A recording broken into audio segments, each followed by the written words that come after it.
Hey fellow Guardians, so yeah, there's no easy way to tell you this, but there is no fast way to farm those Opulent Umbral Energies. Unless of course, if you want to exploit the game. So what I have for you guys are tips to make it a lot easier for you to farm those Opulent Umbral Energies.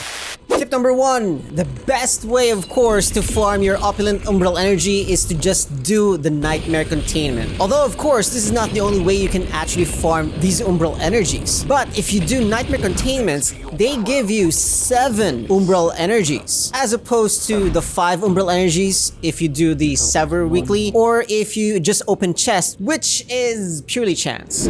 Tip number 2, as you can see, whenever you do Nightmare Containment, you do need Vestiges of Dread, and you need 500 in order for you to get 7 Opulent Umbral Energies. So you do need to farm Vestiges of Dread. So you can check out my video, which is going to be on the bottom description or in the card up here in this video. So again, always have a full amount of Vestiges of Dread before doing Nightmare Containment so that you can just keep doing it over and over again, farming. Tip number 3, of course, going back to Crown of Sorrow, you can actually upgrade one of the modules there, or I don't know what is the correct term, but you can choose Umbral Binding, which allows you to receive more Opulent Umbral Energy. And somehow it only just gives you 9.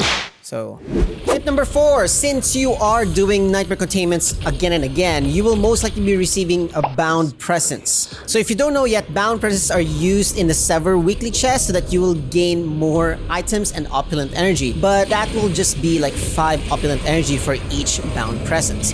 So if you do have a lot of Bound Presence, head to the Season Sever and choose whichever mission that you can do easily and quickly. And then by the end of it, you'll be using all those Bound Presence to give you more Umbral Energies. Tip number 5, since we're doing Nightmare Containment, it is very important that you find yourself a good world where there are a lot of people playing the Nightmare Containment. Because more numbers means faster Nightmare Containment runs. So if ever by chance you went or arrived in a Nightmare Containment area where there are no people doing it, you can reload the area by again going back to the map and checking the Derelict Leviathan area and choosing the Nightmare Containment mode, and of course then launch. If you're lucky, you'll be sent to a world where there are people who are going to be doing the Nightmare Containment or have already been doing the Nightmare Containment. Joining mid-run will not affect your rewards, so you don't need to be worried about it.